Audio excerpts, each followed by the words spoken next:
Əslində Xamneyni Fransadan gəlib sonra prezident olmuş bir adamdır. Putin də Sankt-Peterburgda oxuyandan sonra Almaniyada gedib təhsilini davam elətdirmiş bir adamdır. Avropa insanları, liderləri yetişdirən bir mərkəzdir və Avropa özləri çox doğru olduğu kimi göstərən bir mərkəzdir. Əslində mən hər zaman demişdim və təkrar edirəm. Dünya idarə edən şəxslər var və onların yetişdirdiyi kadrlar var və onlar ölkələrin maraqlarını bilərəkdən toqquşdururlar və toqquşduraraq savaşlara gətirirlər. İnsan çoxalıb, yaşamaq çətinləşib, rezervlər aşıb. Bu o demək deyil ki, insanların gəzməyə yer yoxdur. Ev tikməyə yerlərdən gedir söhbət. Yediyindən gedir söhbət. Okeydir, insanların gəzməyə, maşını sürməyə yer var da. Bir 10 ildən necə olacaq? 10 ildənmi sonra bunları qırmalıdır? Yox. Bunları görən hesablanmış masonlar artıq Ukraynada gedən savaşı mən Trump gələndə dedim ki, bitməyəcək. Hər kəs sevinirdi. Əsasən də Rusiyada yaşayan soydaşlarımız və hər bir kəs ki, Trump savaşı bitirəcək. Gazze-Filistin savaşı da bitirdiyini elan edəndə dedim ki, Netanyahu onun adamıdır, Vremenlidir bu. Amma bu bitən deyil. Əsl böyük savaş İran üzərində olacaq. İran sancayacaq. İran böyük savaşa girəcək. Yadındadırmı ki, Qarabağ savaş bitəndə Biden təzə seçilmişdi. Dedim, bayquş gəlir, daha böyük savaşlar gətirəcək. Və bizim üçün ondan sonra həm Gazze-Filistin savaşı, həm də Ukrayna savaşı gördük. Bu Biden vaxtında oldu. Və sonra da İran növbəti bölgədəki savaş. Mənə suallar verirdilər ki, Nadim bəy, Qarabağ dedim, növbəti bölgədəki savaş. İran güclərindən Amerika gücləri, NATO güclərinin arasında olacağı və biz bugün efirlərdə bunları görürük. Amma bir şey var. Niyə Nadim Əlifanova sual vermirlər ki, bu efirlər sən 4-5 il əvvəl dediyi situasiya kəlmə bə kəlmə ilə biz bugün yaşayırıq. Biz bugün həmən efirlərdə bunu deyirik. Yetərincə tanınmış bir proqnoz verən adamam. Okey də mən ekstrasens baxıcı deyirlər, mənə olmaz efirlərə çıxmaq. Amma dalları ilə, lüt öz pəltarları ilə, bədənləri ilə, əxlaqı pozan şeylərlə reklama gələn adı müğənni və aktyor, aktrisa qoymuş adamlara efirlərə çıxmaq olar.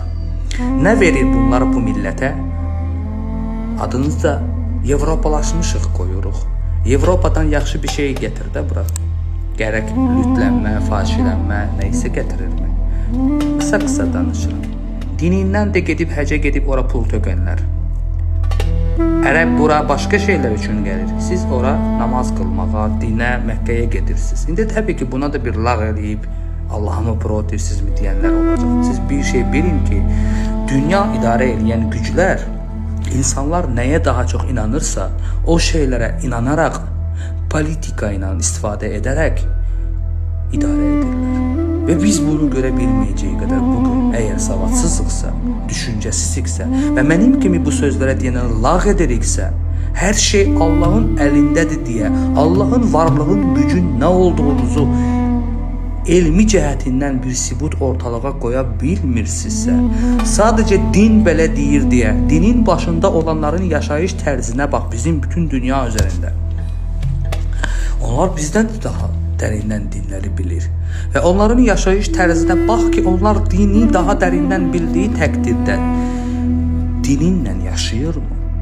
Və mən dinə qarşı pisdir deyə çalışmaq istəmirəm, pisləmirəm. Gəl biz bunu belə başa düşməyik.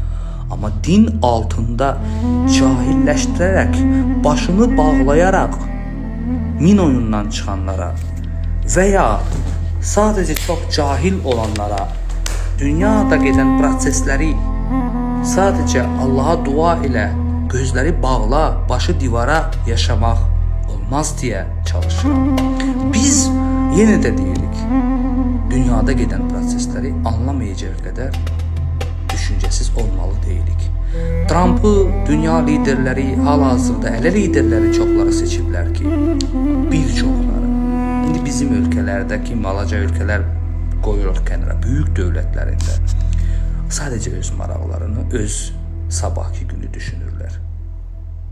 Macron, məsəl üçün Rusiya dövlət başçısı hələ Putin kimlərinsə xoşuna gəlməyə bilər. Erdoğan beyində din, amma milyonları var adamın. Yəni dinlə məşğul, bütün gün dinlə danışan bir adamın bu qədər milyonları hardandır? Və bəzi dindarların da zirəhli maşınları, çox pulları var. Və bunlara efirlərə çıxmaq olar. Və bunlar efirlərdə danışa bilər. Gözəl sözlər danışır. Gözəl sözləri ilə gözəl yerlərə gətirərək, inandıraraq hara aparır? Çeçenistan lideri məsəl üçün bütün gün dindən Bismillah deyir, amma arada çəkdiyi videolarda biz görürük. Və Dağıstanla Çeçenistanda olan qədər müsəlman bizdə heç yoxdur. Sonuç olaraq yaşadığı həyat tərzinə və onlara idarə edən kəslərin sonuç həyat tərzinə baxdıqca həmən o dindən onlar dərinlə məşğul olduğunu yox, din üzərində insanları idarə etdiyinizi görsənir. Yəni dini gözündən salanlar da onlardır. Dinlə idarə edənlər də onlardır. Allaha səcdə etdik, namaz qılaq, yoluna gedək. Amma belə biraz da şuurlu olaraq düşünək. Mənim kimi insanın fikri o demək deyil, sizi və ya dindən uzaqlaşdırmaq və ya cahilləşdirmək. Mən dünyada gedən savaşları hiss edirəm. Bu maydan sonra hər kəs görəcək dünyanın hara doğru gedəcəyini. O demək deyil ki, mayda dünya dağılacaq. Bəzilər belə başa düşür ki, mayda sanki bir hadisə baş verəcək. Yox, maydan sonra, mayda baş verəcək, başlayacaq dünyada gedən görüntülər, artıq ipucu hadisələr sonraki aylarda da başlaya düz gəlib çıxacaq dünya savaşa və iklim dəyişikliklərə. Və dünyada gedən proseslər, insanlar bir çox əsasən də dinlər üzərində, dindarların üzərində aparır deyə mən deyirəm. Siz dini liderləri və dinin başında gedənlərin həyat tərzinə, nə ilə necə yaşadığına əvvəl doğru bax. Nə qədər pulları varsa bax və hardan olduğunuzu bir özünüzə sual ver. Sonra da biz onların verdiyi qərarlara uyaq və qulaq asaq. Ha belə, biz dünya savaşı olanda nə edəcək deyə düşünəndə bir sual, bir şey yadıma düşür. Ümidsiz, çarəsiz insanlar gözə görmədiyi, elmi cəhətindən heç bir əlində sübut olmadığı bir varlığın peşinə düşürük. O da Allahdır. Biz Allahın varlığı necə onu qəbul eləməliyik? Allah mənim üçün hər şey deməkdir. O bir kişi deyil və o din də deyil. Din insanları həm yaxşılığa doğru aparır, həm də dinə bağlayaraq sanki bir mafi qruplaşmış kimi din üzərindən nə qədər terrorlar, hadisələr dünya üzərində gətirir. Və dini xristiyan ölkələri bir-birinə düşürtməyə çalışır. O yüzden bu xristiyan din və Müslüman din İran savaş başladığı bir müddətdən sonra o dini savaşlara doğru gedəcək.